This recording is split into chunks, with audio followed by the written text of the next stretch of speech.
Let's go ahead and call the Committee of Highway Safety and Policy to order. We have a quorum, so we'll go ahead and begin. If the clerk could please open the roll to take attendance.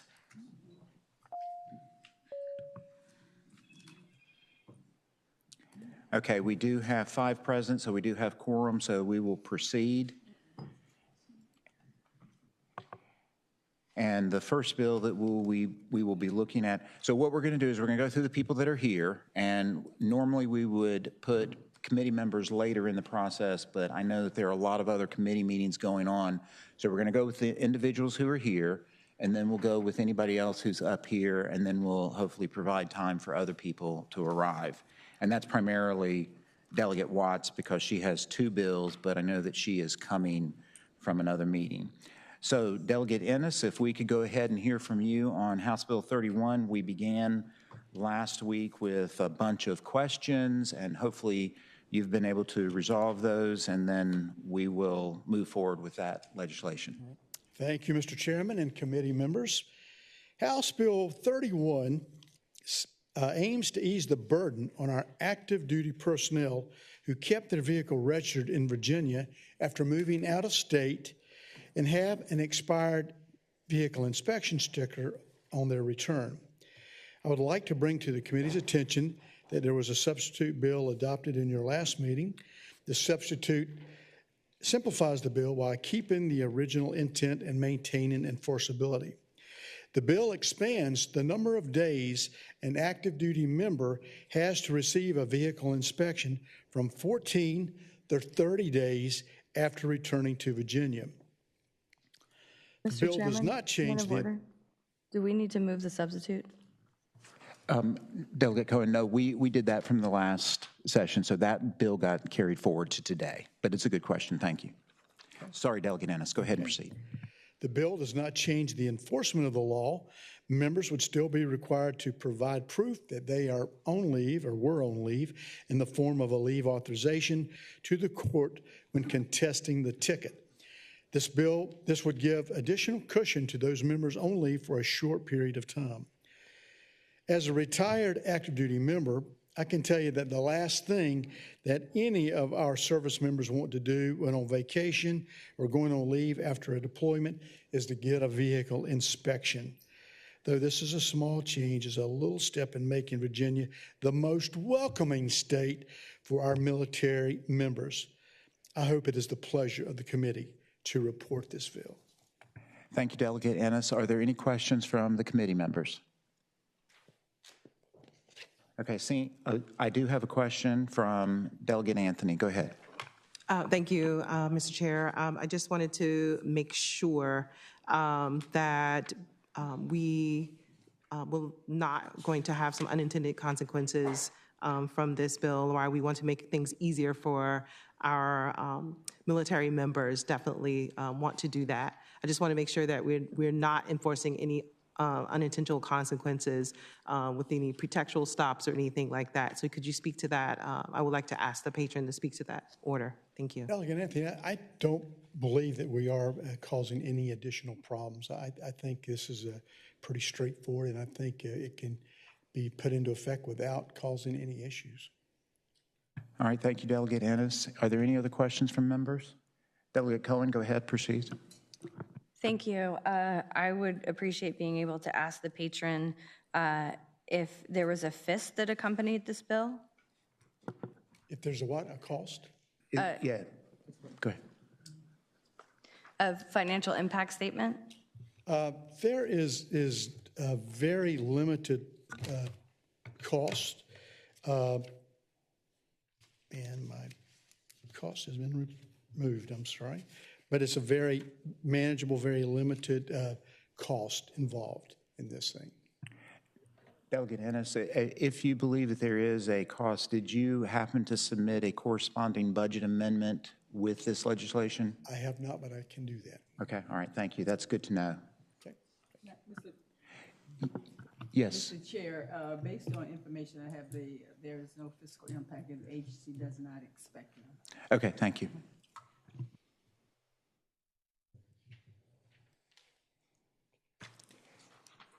So at this point, Are there any other, you can just stay there. Are there any other questions from committee members? Okay, did anyone have a question from the committee for anybody who might be an agency who's going to have to work with or implement this? Yes, go ahead, Delegate Tata. Thank you.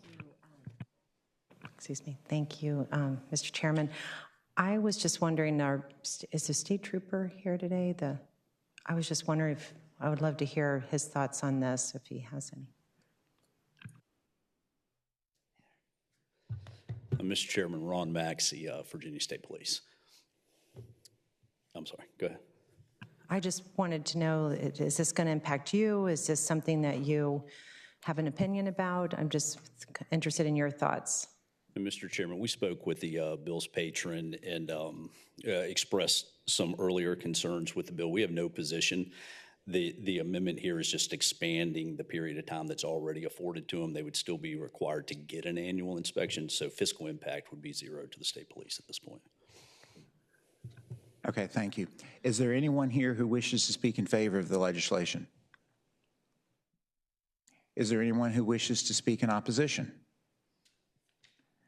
Do we have anyone online who wishes to speak in favor or oppose the legislation? Okay.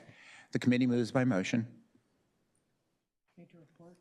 There's a motion to report. Is there a second? Second. There's a movement and a second to move to report as amended. I have a motion to lay on the table. I'd love to learn a little bit more about DMV, from DMV. Okay. All right. So that is a superior motion to lay on the table. Is there a second? Second. There's a second. So we'll take a vote on that. All those in favor, please record your vote on the. To be on the table, we have recorded. Yeah. Sorry. Is a recorded vote. So please record your vote on the electronic voting.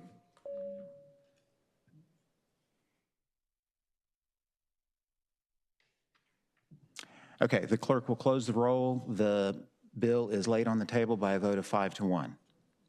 Thank you, Delegate Ennis. Okay, Delegate Taylor, you are up next. And then Delegate Seabold, we will have you in the queue. So go ahead, Delegate Taylor. Thank you, Mr. Chairman and members of the committee. Today, I'm happy to present HB 49, which allows window tinting on all emergency medical services vehicles and vehicles to fight fire, including publicly owned state forest warden vehicles. This bill would allow front driver and passenger side windows to the current law as windows which can be tinted. This bill was brought to me by one of our fire captains in Prince George County. Fire EMS have experienced equipment damage on two-way radios, mobile data computers, center consoles, medical and fire equipment to several vehicles due to the amount of sunlight on these vehicles. Additionally, while those vehicles are being used in emergencies, the window tint would help keep the equipment and medication storage cabinets cool, since the overall interior would stay cooler if the vehicle were tinted at 35%. I appreciate the opportunity to return to the committee with questions for your answers for your questions. I've spoken with Major Maxey of the State Police to get clarity on the issue of tinting and visibility, and he's here with us today to answer any technical questions you may still have. Thank you, Delegate Taylor. So are there questions from the committee members? No, Yeah. I'm interested, Mr. Chair, in safety and the tinting of the windows. Okay, good. All right, thank you, Delegate Anthony. Is there any other questions from committee members? Okay, is there anyone who would like to speak in favor? Who's present? Anybody who'd like to speak in opposition? All right, is there anyone online? Okay, thank you, Delegate Taylor. So the committee moves by motion. There's a motion to report. Is there a second? For a lack of a second, that motion fails. Is there an alternative motion? I move to lay this on the table. Okay, thank you. There's a motion to lay it on the table. Is there a second? There's a second. That's a recorded vote, so all those who are in favor of laying it on the table, please indicate on the electronic voting board.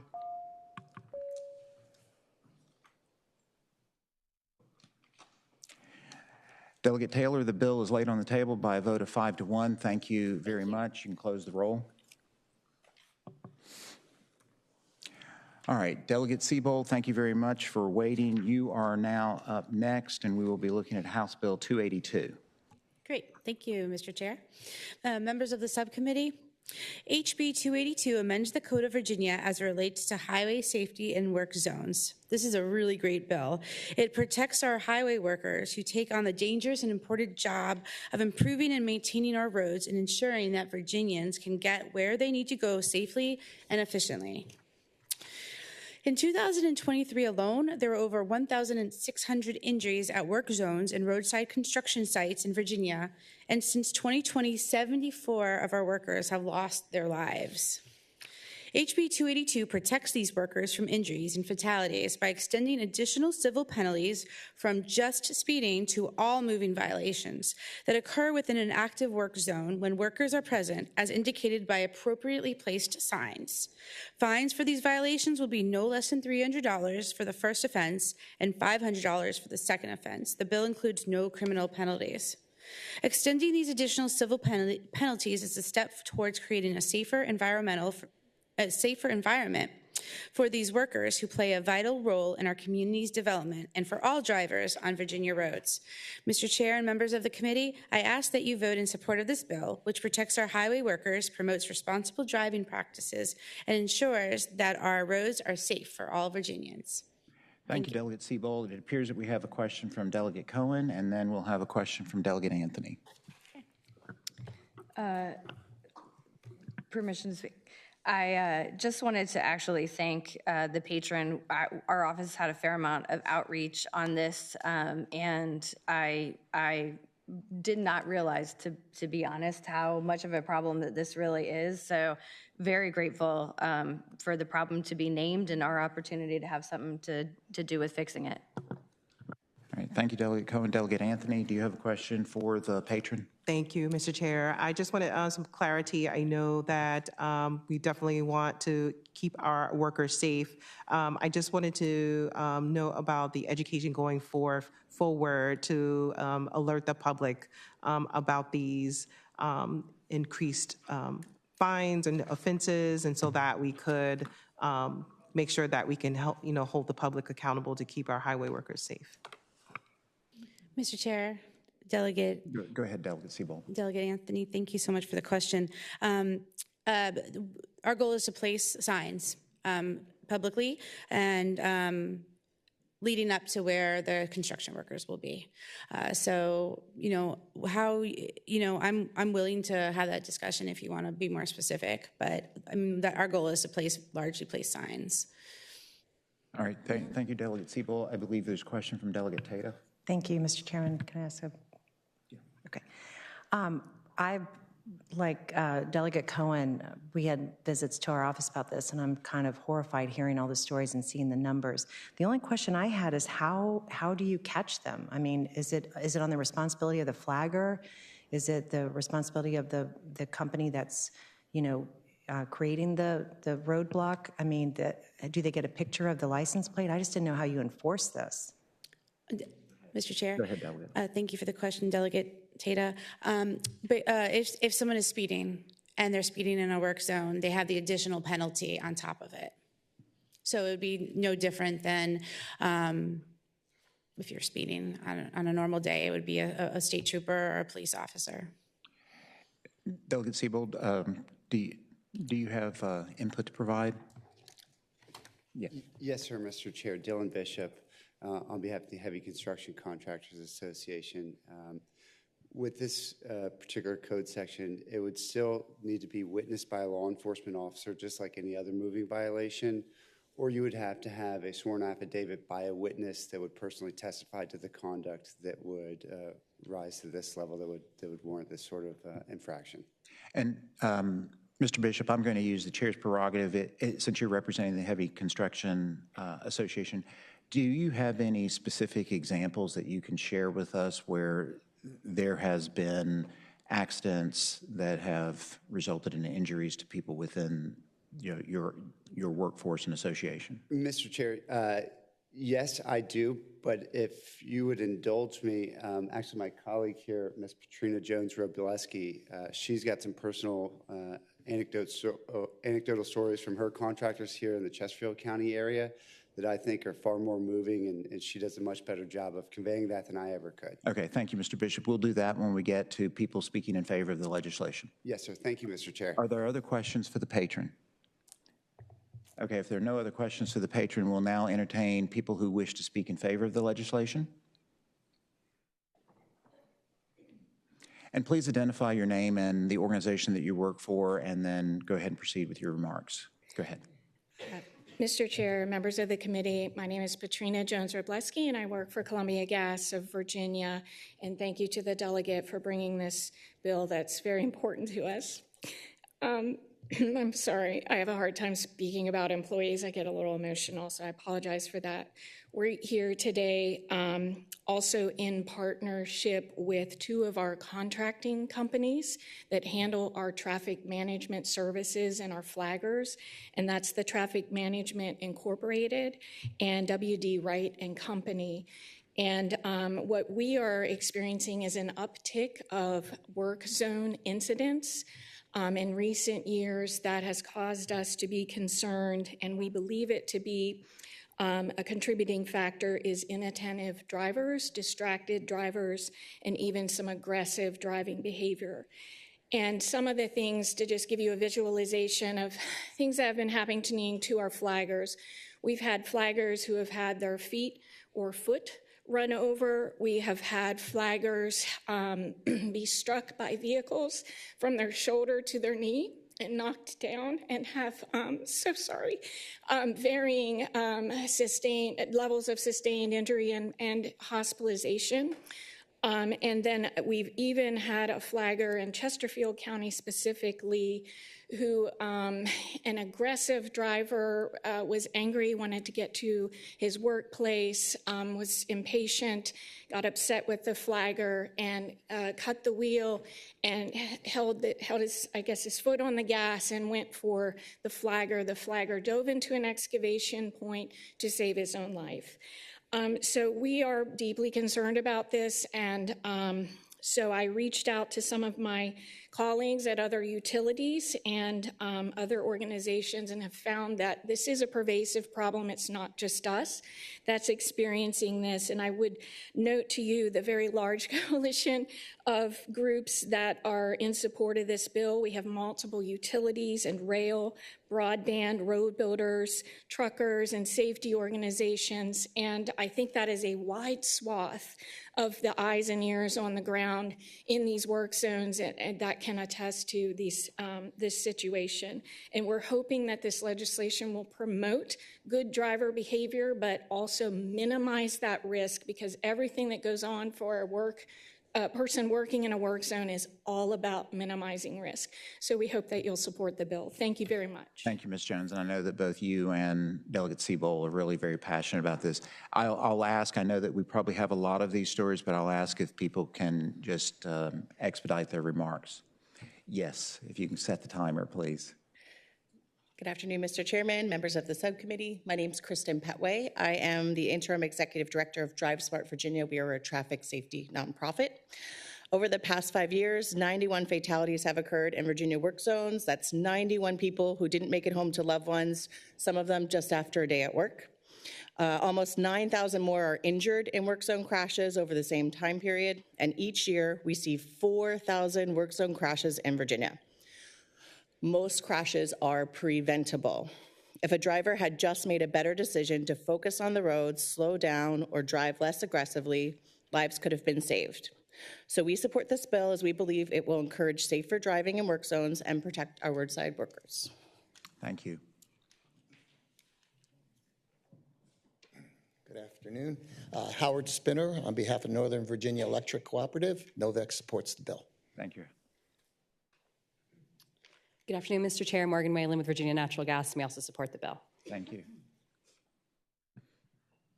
Mr. Chairman, members of the committee, Jacob Newton with the rest of Virginia's electric cooperatives, and we also support the bill. Thank you. Mr. Chairman, members of the committee, Jake Holmes, Appalachian Power, we very wholeheartedly support this bill. Thank you. Thank you.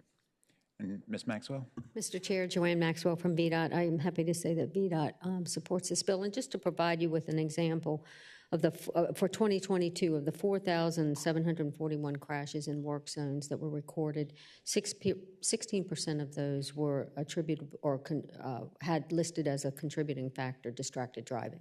So this is a significant number. All right, thank you. Thank you.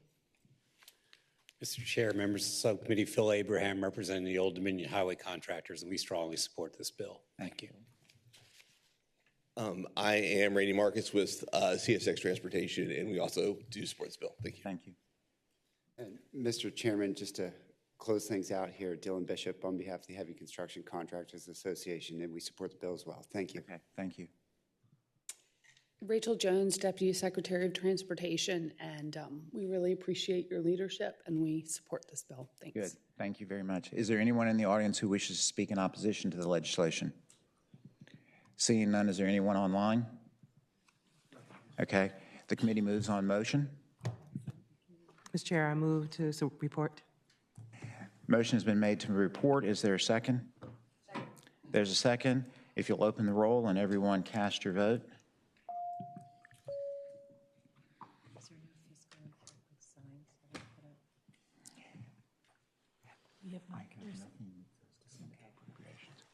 There was a question if there was any fiscal impact, and it's a fair question. I have nothing that indicates that this needs to be sent to appropriations. Okay. Everyone having voted, the clerk can close the roll. Delegate Seabold, your bill reports 7-0. Thank you very much for your commitment. Thank you, Mr. Chair, and thank you to the members of the committee. Appreciate it. Okay, Delegate Watts, thank you for joining us. We're just going to go in numerical order, so we're going to do number 213 first. All right. And I believe that you have a substitute in the form of an amendment? I do. Okay. Can we go ahead and post that for everyone's? Yes. Mm-hmm. Okay. So if the clerk can go ahead and post that amendment. And if there's a motion to accept the amendment in the nature of a substitute? There's a motion. Is there a second? All those in favor, please say aye. Aye. Okay. Delegate Watts, the substitute is before us. If you could tell us what your bill and the amendment does. Okay. Thank you very much, Mr. Chairman. Let me start by saying the substitute, hopefully, as you take testimony, will represent peace in the valley as we try to deal with the need to, first of all, provide an opportunity to have fees such as we have throughout the code, where you have a fee for credit card charges. And this then would apply to the emission stations. The Bankers Association authorized me, they can't be here today, to say, yes, they are comfortable with the language that they adopted, that it uses the proper terminology, and it only has a 3% limit to it, which is actually below what many card charges may be, but again, there is a comfort level that at least that is able to be added, but it's discretionary. The admissions station operator does not have to charge it, but you will notice on lines 45 through 48 that if that is the policy to charge it, it must be predominantly displayed so that the public knows that if you choose to charge, there would be an additional 3%, up to a 3% fee. Again, it's up to the admission station operator to make that determination. This merely gives the authority. And then also, I would note that the admissions fee has not been changed since 2002. So we have added an additional $2 to the $28, making it a $30 fee, a modest increase that recognizes it. You will notice that the language still reads, as it always has, that a minimum of, this is line 43, a minimum of $4.50 shall be appropriated to the Highway Maintenance and Operating Fund, and that continues to go as revenue to the Highway Maintenance and Operating Fund. And then finally, as far as, and this is back on the first page, you will see the change on line 19 from $3,500 increase to of $5,000 for the annual program of making sure that the emissions inspection equipment is in good working order, and the technology involved indicates the need for that increase. Again, that fee has last been changed in 2012, but it's also a matter of technology, not just inflated costs. Thank you, Delegate Watts. Are there questions from the committee?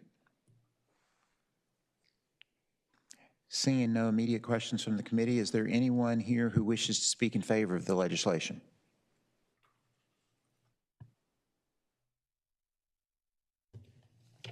And again, please just state your name and who you're with. Go ahead. Good afternoon, Mr. Chair and members of the committee. My name is Kevin Schmidt. I'm representing Opus Inspection, the contractor for the Department of Environmental Quality. This bill represents many years of discussions with all of the stakeholders involved, and we are grateful for Delegate Watts bringing it to you today. We hope that you will support it. Thank you. Mr. Chair, members of the committee, while I represent Opus Inspections, VADA, the Virginia Automobile Dealers Association, they could not be here and they asked me to express their support for the bill. Thank you. Thank you. And good afternoon, Mr. Chairman, members of the committee. Bo Keeney, representing the Virginia Automotive Association, as well as the Virginia Gasoline Marketers Council. Those are the entities, the emissions inspection stations. I will tell you that we do support the bill with the substitute that is before you, and I appreciate its consideration. All right, thank you very much. Is there anyone here who wishes to speak in opposition to the legislation? Okay, do we have anyone online who wishes to speak in favor or against? Okay, so the committee moves on motion. So moved. And that would be a motion to, is that a motion to report? Yeah. Or as amended? Yes, as amended, yes. Okay, and there's a second. Okay, so there's a, I'm sorry. Yeah, there's a motion that's been made to report as amended, and it's been properly seconded. So if the clerk will open the roll, and if everyone can cast your vote.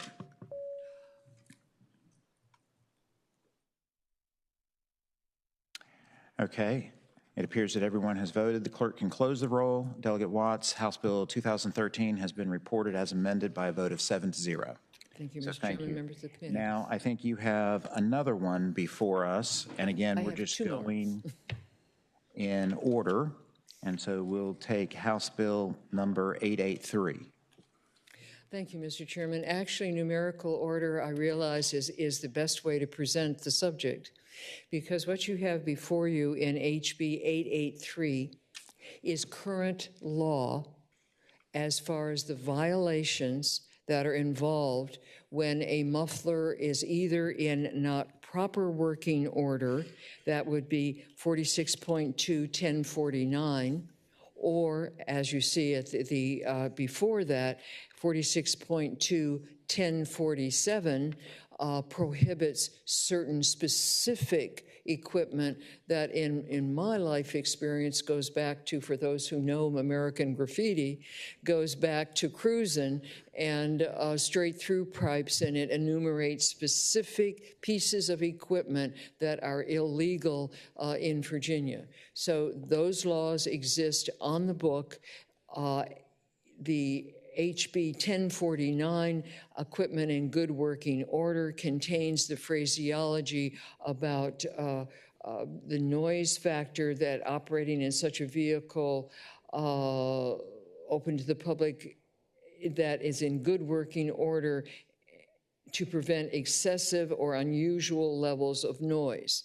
And that will be important as I discuss the next bill as well.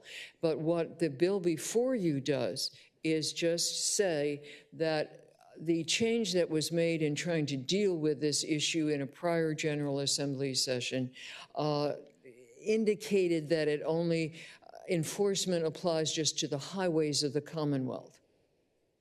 I would bring to the body's attention that for a long, long time, the language that you see in the italicized language being added to these code sections is actually found as it pertains to moving violations, and particularly reckless driving. If you get in an accident on a mall parking lot, this then says that law enforcement has the authority to look at that accident scene and charge appropriately.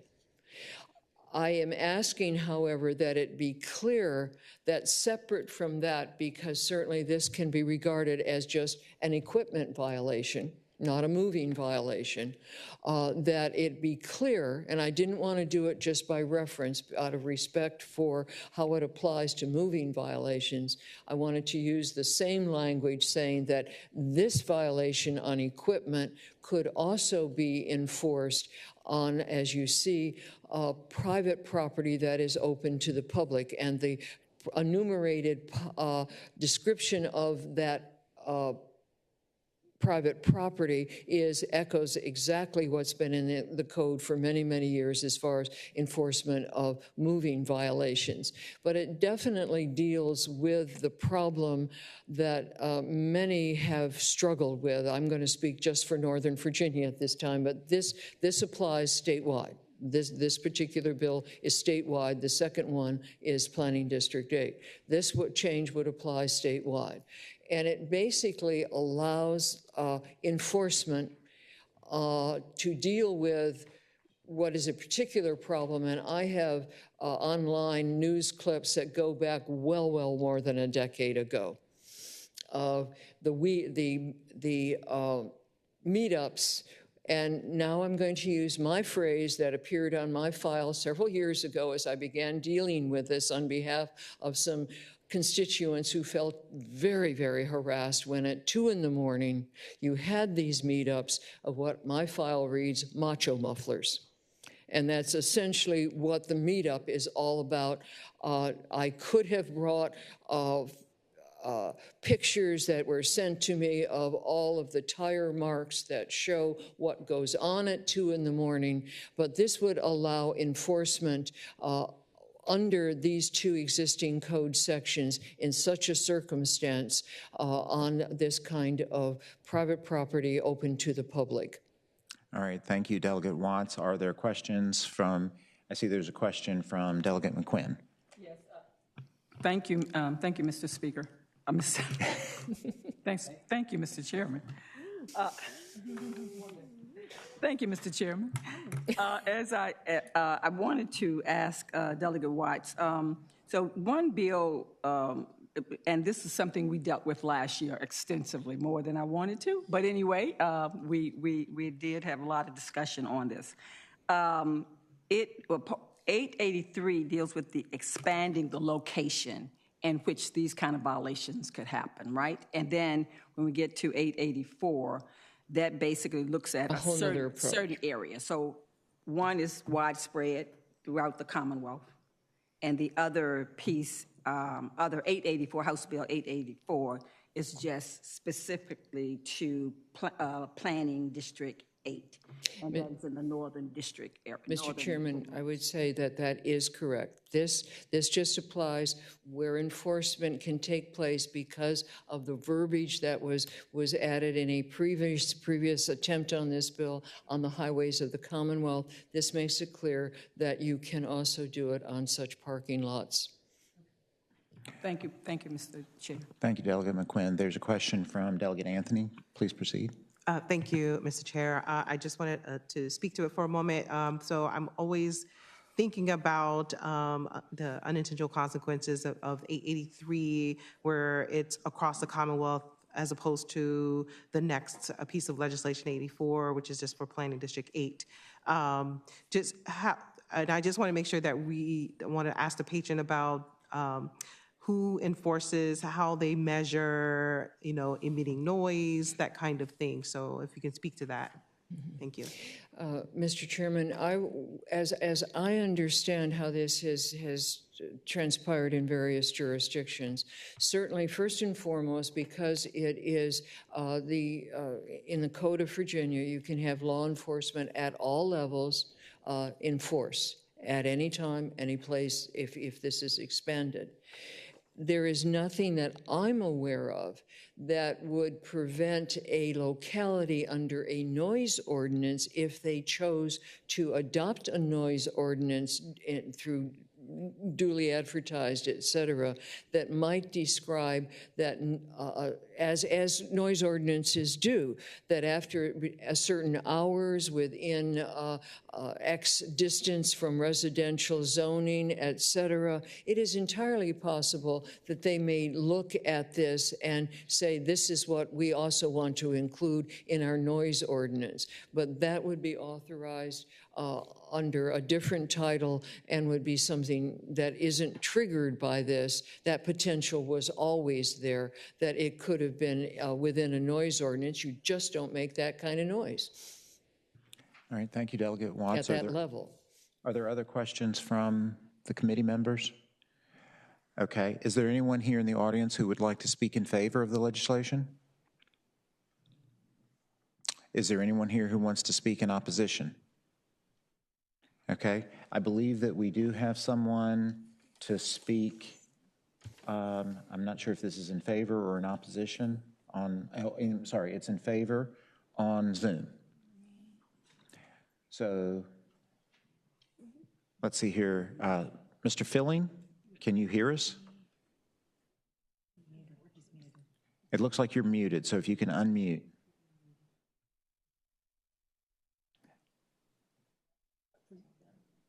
There we go, Mr. Filling.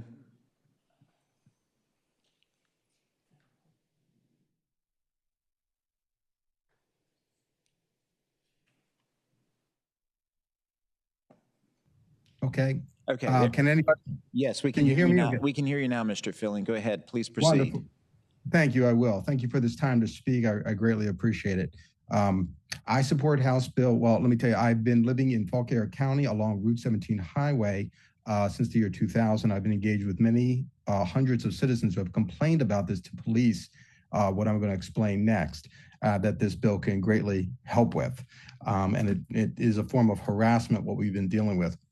So I support House Bill 883 to pass into law that will protect all Virginia and out-of-state drivers, homeowners, schools, and businesses from being purposely harassed by the loud and vibrationally felt wave percussion felt when tractor trailers purposely modify their exhaust stacks in conjunction with using the engine braking system that is also known as a Jake brake. That's a slang term, but it is also known as an engine brake. The Jake brake was designed to be an emergency downhill heavy load braking system because it does not wear out as quickly as a quiet, regular braking system. And tractor trailer drivers and dump truck drivers use the Jake brake to save on costs of replacing regular, quiet braking systems as often.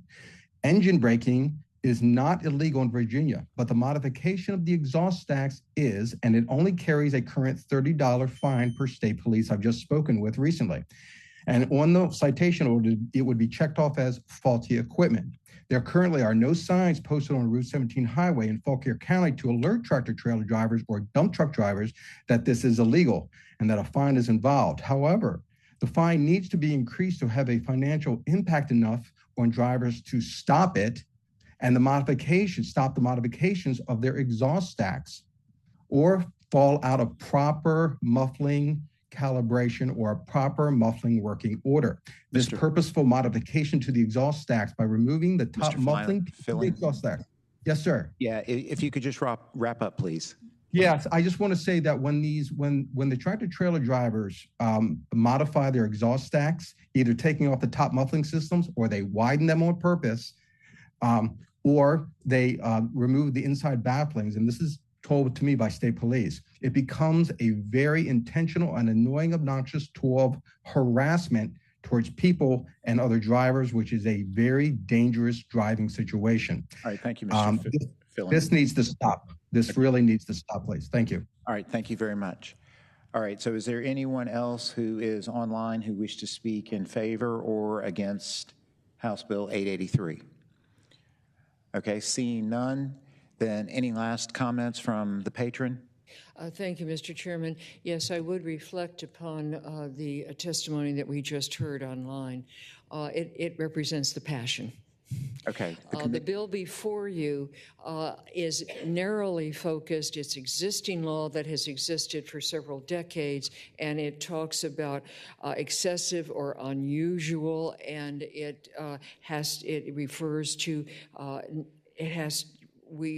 what it's requiring is a exhaust system of a type installed as standard factory equipment. So it's actually fairly narrow, but the problems that were expressed in the passion are difficult to ever enforce, and but that's for another day as this moves forward, of where it can be documented as excessive and unusual, and you feel that making this apprehension is something that could be sustained in court, but I know that that is not easy. Okay, thank you, Delegate Watts. The committee operates on motion.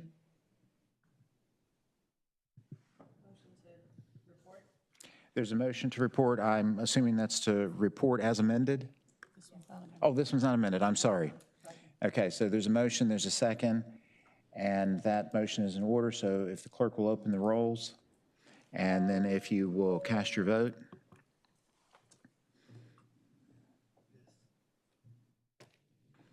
Okay, it appears that everyone present has voted, and you can close the roll. Delegate Watts, your legislation has passed 4-2. Thank you. Thank you. Thank you very much, Mr. Chairman. And Delegate Watts, we will now take a look at your final piece of legislation today, which is House Bill 884. Thank you. There is a substitute. I was going to say, And I do believe that there is a substitute in the form of an amendment. The substitute's been moved. Is there a second? Okay, and all those in favor of accepting the substitute in the form of amendment, say aye. Okay, anybody opposed? Okay, the amendment is before us. Please proceed, Delegate Watts. Thank you, Mr. Chairman. I do apologize, but I do not have a copy of the substitute. Do you have one that you may share with me?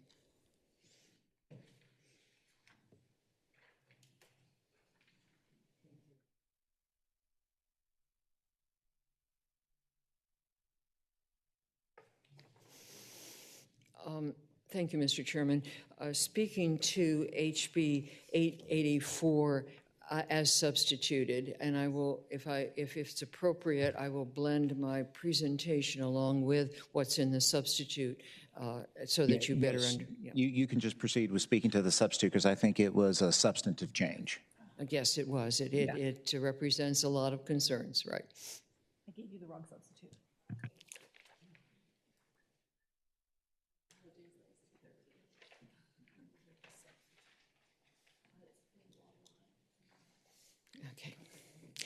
So the substitute, which I believe was now just adopted by just a second, Delegate Watts. Mr. Chair, I was going to ask to read, but it looked like the substitute is substantial to read. And I mean, I know it's online. I don't have the system in front of me to look at it online. Okay. Okay. All right. Please. Thank you, Mr. Chair. Thank you. Okay. Please proceed. I will walk through the substitute with just this preface. The chairman of Transportation, House Transportation last year, in dealing with the various bills that were coming forward on the issue of excessive noise, established a task force that was headed by the Virginia State Police with a number of representatives who had a strong interest in how we deal with this noise. We met several times during the summer. I was appointed to it, Delegate Carr, Senator Marsden, and I believe there were at least a dozen other representatives that were part of these ongoing discussions. During that, and I do not wish to imply that this was the task force recommendation, but all of these issues were discussed in the task force. This approach came forward. I'm just remembering that I'm not supposed to talk about the other body. So this approach came forward, and I am also carrying that same concept, but with significant amendments in how this concept was brought forward. As I indicated in presenting the previous bill, enforcement of excessive noise has been a very difficult problem. If I haven't already said it, I could bring forth any number of incidents reported in the press of decades back about the problem, but particularly in starting the last decade. And I also have gone online in trying to say, how can I deal with this? And I'm finding that nationwide there are clubs of macho muffler folks who tell you what kind of equipment to put on, not cheap, and how you can better compete in how you present in this vehicle. And I also found in those websites notes on more than one of them that Virginia was a particularly easy state, because we look at just a specific piece of equipment, very, very hard to detect on the road, and a law enforcement officer who may be on the only person on the scene is not going to bend over and see what's on there. So all of that says that there has to be a different approach to make some degree of difference in the problem before us.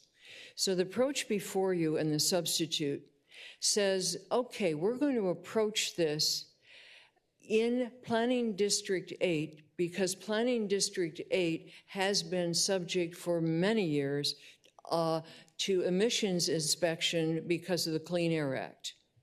Any other area of the state may have come close, but in all of these years, it's never triggered.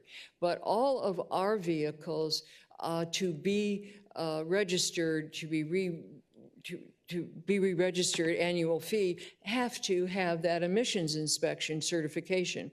So we have throughout the Planning District 8 these emissions inspection stations, and they are under the authority of the Department of Environmental Quality, which is one of the changes in the substitute from the bill as introduced. It's not going to be under DMV. This program will be put under DEQ because they're already used to it and have operated with all of these operators. And if an officer, and we still have the judgment call out there on the road or in the circumstance that this is excessive. So that's still the officer's judgment call. But unlike what's on the book, what this approach does is say the officer's judgment call is a civil, triggers a potential civil offense, that the driver has up to 30 days to take the vehicle to one of the admission stations that will have the equipment, and there's also changes in the substitute that talks about the calibration of that equipment under national standards, that will be able to measure at the tailpipe the decibel level. There was definitely agreement during the task force that 95 decibels, as you can find, is at a level that is absolutely excessive and can be harmful. So at the tailpipe, with nothing else happening around, no trees, no buildings bouncing off, whatever, that's a measure.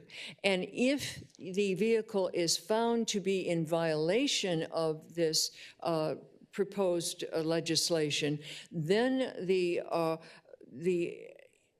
person has the ability to correct it and pay a $250 fine. If they do not correct it or pay the $250 fine, this is where DMV does come in. It's now on the record, and when it's time for your annual renewal, it will be charged against you on annual renewal. So it makes collection that much more automatic, and again, also quite frankly, easier for the person. So this is essentially the concept that is before you, that as a civil fine with calibrated documentation of what the noise level actually is, which when you take a speed camera, you know which vehicle is speeding. when you have vehicles, it's very hard to prove where that noise is coming from and whether, again, it was dampened by trees or it was background noise bouncing off and hide surfaces, etc. So this takes all of that out of there and just goes to the vehicle's decibel level at the tailpipe. And that is essentially outline what is before you, although there are a couple, again, one other thing I need to be clear about, because I'm sure there are interested parties in these deliberations. For some reason, the original bill used the term passenger vehicle. Well, they're actually in the definitions for the title. There is no such definition as passenger vehicle, and vehicle by itself would include motorcycles.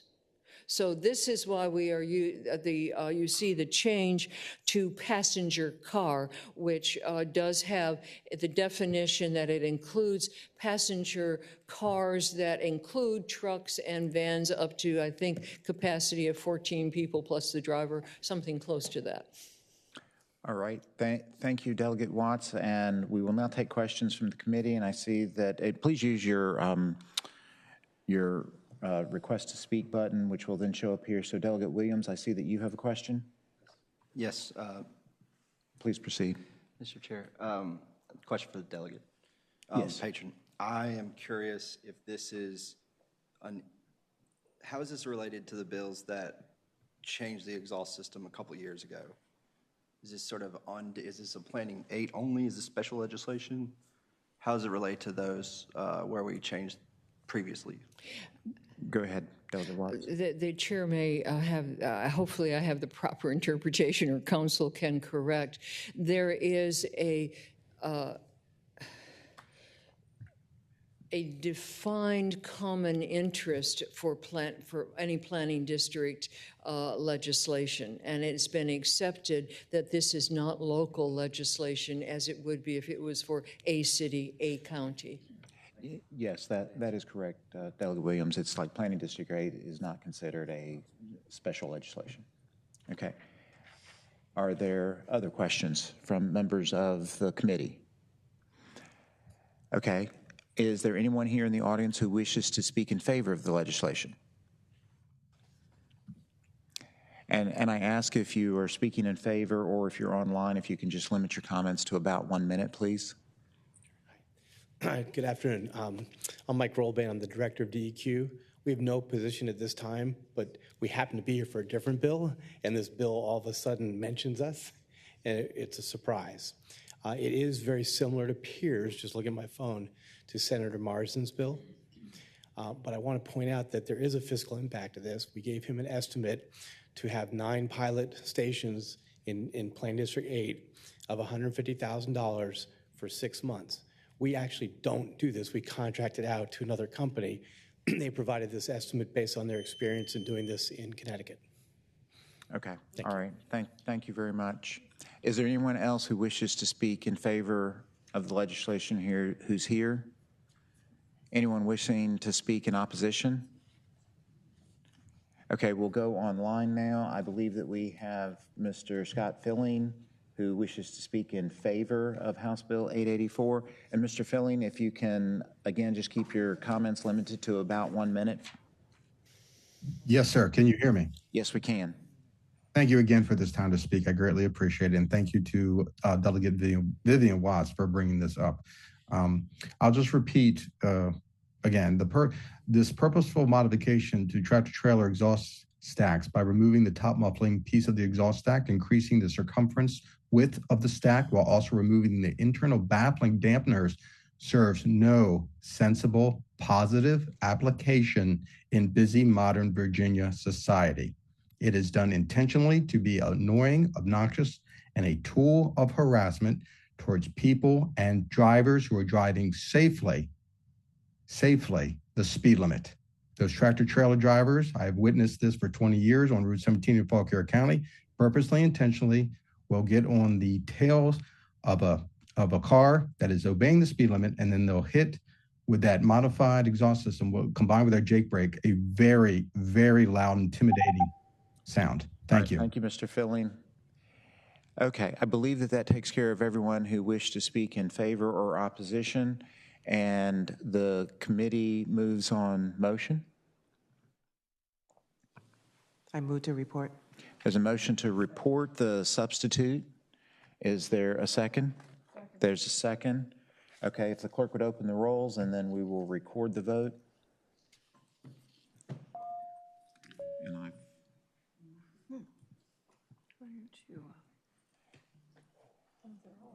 They're not, none of them up? Okay. Okay, we can look and see.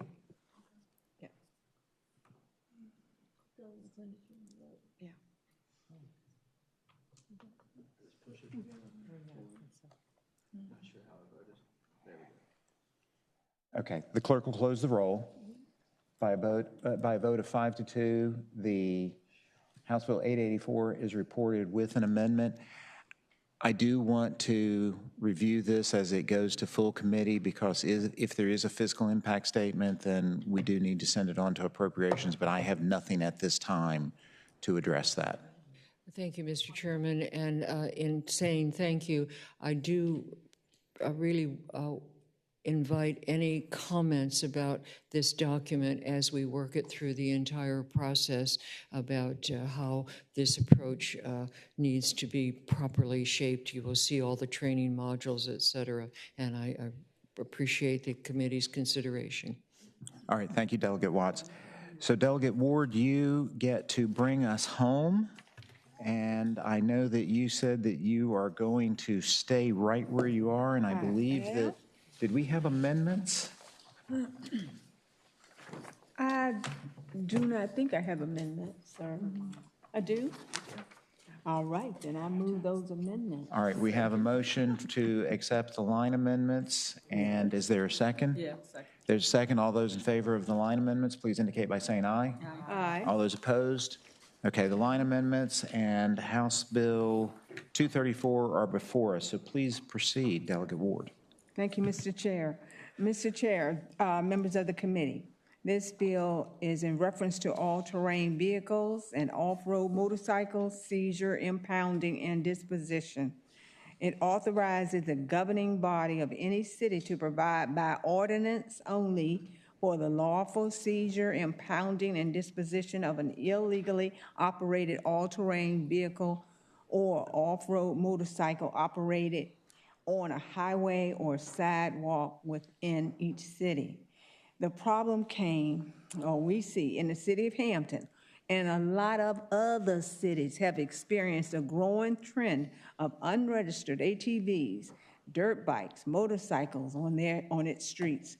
It's not uncommon for these groups to frequent highly populated areas, disturb traffic flow, and drive in a manner that places the drivers and the general public in danger through maneuvers such as rapid speed increases, wheelies, and blocking roadways and intersections. What this code would do is change what creates the code change will create a local option for the locality. So this is only for those localities who would like this ordinance to provide that a lawful seizure, impounding, and disposition of these types of vehicles when operated in violation of the law. The city and other cities have tried to issue tickets, but it's not enough to deter some of these individuals. So we're asking that the police have the authority to remove these vehicles and to keep them off the streets. Again, this power is used in other states up and down the East Coast, including New York, Connecticut, Massachusetts, Maryland, and D.C. The city council of each prospective city locality will determine the conditions upon which the owner may be able to retrieve a vehicle. And that's the purpose for this bill. And I ask that the committee would look favorably on this bill. Thank you, Delegate Ward. Is there any questions for anyone from the committee? Seeing no questions at this time, is there anyone here in the audience who would like to speak in favor of the legislation? Please come up, and if you could, just try to keep your comments to about 1 minute, and we'll go from there. So go ahead and please proceed. Sure. So I'm Brandy Law. I'm a senior deputy city attorney for the city of Hampton. Thank you, Delegate Ward, for introducing this bill on our behalf. I think she hit all of the high points. I would just add, we've seen about a 140% increase in instances of reckless driving by these types of vehicles from 2022 to 2023. And writing tickets doesn't seem to be any kind of deterrent. Thank you. All right, thank you very much. Good afternoon, Mr. Chairman, members of the subcommittee. Sarah Taylor with the City of Alexandria. This is something we have seen in Alexandria. We see these ATV swarms. They happen at main intersections. They go in and out of parking lots. They cross over sidewalks. They're dangerous to folks on the roads, on the sidewalks, and businesses. And ticketing is not a deterrent. And so we appreciate the opportunity to do this by ordinance, which requires a community conversation about it and figure out how this best fits in our community and solves the problems that we have. We appreciate the delegate for bringing the legislation. Hope you'll support it. Thank you. Mr. Chair, members of the committee, James Hutzer, Virginia Association of Counties. I'd like to thank Delegate Ward for offering the amendment and for thinking of the counties. We support the bill. Okay, great. Thank you very much. Is there anyone else who wishes to speak in favor? Anyone wishing to speak in opposition? Do we have anybody online to speak in favor or against? We do not. So therefore, the committee moves on motion. Move to report. There's a move to report as amended. As amended, yes. Yes, thank you. Is there a second? There's a second. The clerk will open the roll. Please cast your vote.